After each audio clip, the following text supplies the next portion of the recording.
अब आते हैं हम पैरेलल लाइन पे। किस पे आते हैं? पैरेलल लाइन पे। ठीक है, 6 नंबर हो गया।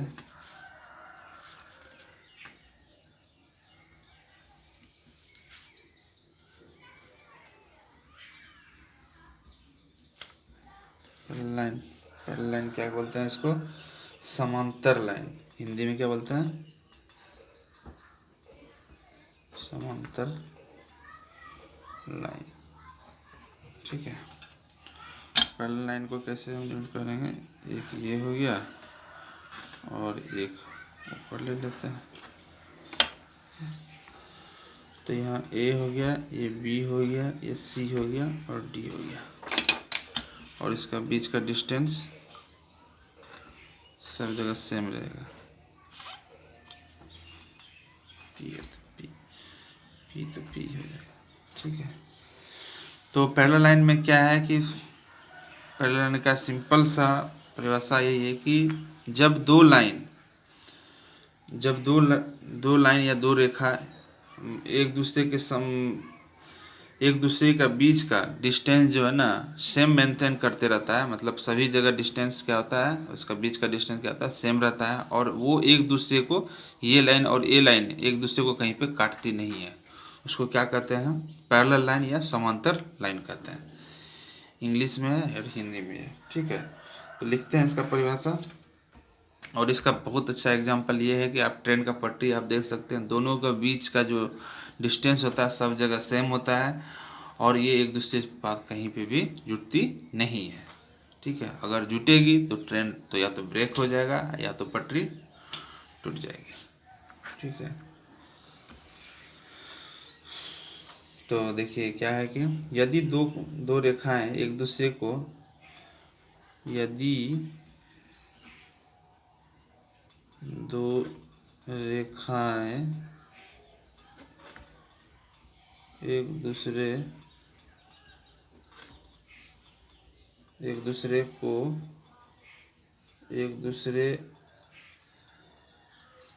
से कहीं भी दूसरे को कहीं भी नहीं काटती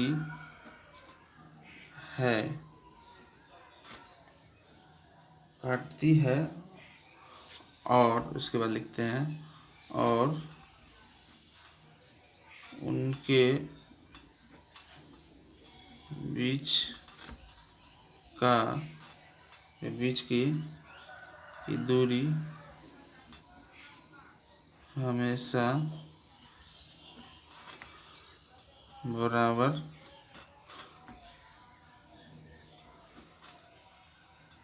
रहता है। तो ऐसी रेखाएं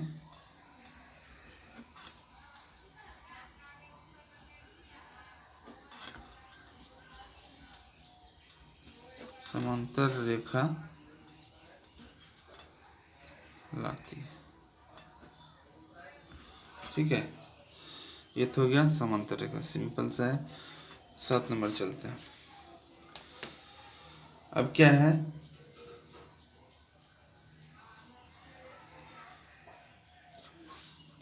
आंतरिक, इसमें समांतर पे ही चलते हैं, समांतर रेखा पर। यदि दो समांतर रेखाओं को एक तीसरी रेखा काटती हुई या गुजरती है तो आंतरिक कोण क्या होता है? बराबर होता है। ये भी प्रॉपर्टी सेम है। चलिए चलते हैं कैसे। देखिए ये हो गया और ये हो गया, समांतर हो गया। इसको कहीं पे भी, यहाँ पे काटते हैं चाहे यहाँ पे कहीं पे भी काटते हैं, अगर यहाँ पे काटते हैं तो इसका कहने का ये है कि आंतरिक कोण जो होता है ना वो बराबर होता है। तो आंतरिक कोण क्या हो गया? बराबर यही हो जाएगा कि ये कोण, ठीक है, और ये कोण और ये कोण दोनों बराबर हो जाएगा। ठीक है, और ये कोण बराबर हो जाएगा। फिर उसी तरह से यहाँ चलता है, यहाँ पे ये कोण और ये कोण बराबर हो जाएगा, और ये कोण और ये कोण बराबर हो जाएगा। ठीक है, उसी को आंतरिक कोण। अब चलते हैं STUV, ठीक है।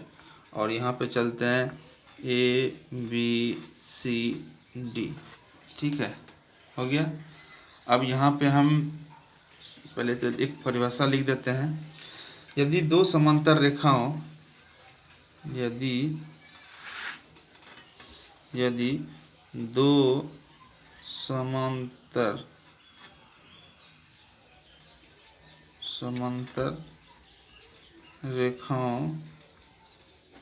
यदि दो समांतर रेखाओं को एक तीसरी रेखा काटती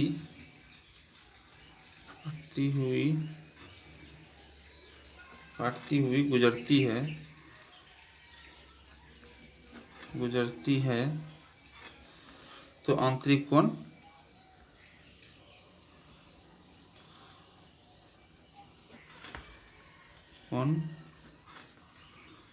बराबर होते हैं, ठीक है। तो इसमें क्या हो गया, तो हम देखते हैं। फर्स्ट एंगल ले लेते हैं, क्या कहते हैं, कौन सा कोण था, एक कोण हो गया एस। इस कोण को हम लेते हैं, इसको हमने अल्फा रख लेते हैं और इसको हम बीटा रख लेते हैं। ये तो बी है, ये बीटा हो गया, ठीक है। कोण S B A equal to कोण टी बी सी, क्या हो गया, सेम हो गया, यानी कि इसका अल्फा हो गया और इसका बीटा हो गया, ठीक है। और इसको करते हैं बीटा डैश और इसको करते हैं अल्फा डैश, ठीक है। इसको करते हैं क्यू डैश और इसको करते हैं पी डैश, इसको पी कर देते हैं, इसको क्यू कर देते हैं, ठीक है। ये सब एंगल हम बना रहे हैं, ठीक है। उसी तरह से क्या करते हैं, सेम।